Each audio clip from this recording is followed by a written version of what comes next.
او په ځوانانو سټوډنټانو باندې دماکا په مغرب او په مشرق کې چې چرته کیږي مونږه پر زور مزمت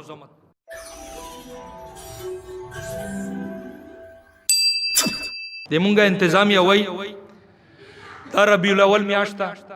په پېښور کې چې کومه په مدرسې دماکا شوه د ټوله مزمت کوم وړو مشمانو او په ځوانانو سټوډنټانو باندې دماکا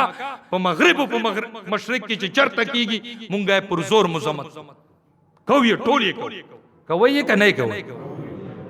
ای پی ایس میں کړه دی او مدرسه میں کړه او برابر میں کړه دا دوړه یو سټوډنټان دي دا د ما بچی دي ما اولاد دي د ما بچی دي په دې کې مې تفریق نه دی کړ نو دا حالات چون کې لګدا سے نہ گفتگی بس معروضی حالات داسې دي په دې کې انتظامیه سره تعاون کول پکار دي کچرته تاسو چیکنګ کیږي کچرته تاسو ادروي خپل ځان شناخت کول جمعتونه مدرسې تګ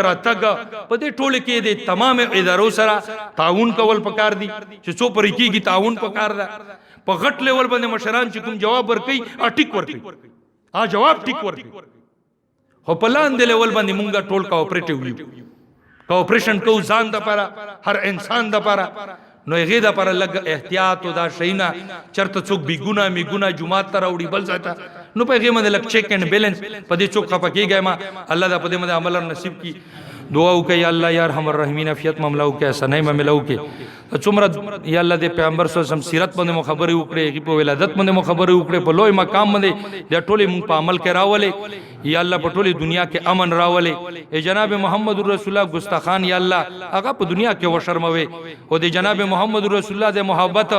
هغه پیمانه یا الله نور هم د مونږه زیاته کې او مونږ د قیامت په ورځ باندې ډېر ګناګار یو د جناب محمد رسول الله د شفاعت طلبګار یو یا الله دا شفاعت مونږ ته ټولو ته نصیب کې عافیت مملار سره وکي سنای مملاو کې د ملک په حال باندې رحم وکي او ملک کې امن امان راولې معیشت مضبوط کې مشکلات نه یوبا سے او یا الله مونږه فردن یو کس یا الله انابت ال الله ته تیار کې یا الله ته مونږ ګناینه ټول معاف کې دعاګانې مو ټوله قبول کې یا الله دې مونږ په د څومره آل اولاد جوانان نوجوانان زنانا کورونو کې څومره بیماران مشکلات ول دي دا ټول د خپل غیب خزانه نه پورا کې اسنای مملار سره وکي عافیت مملار سره وکي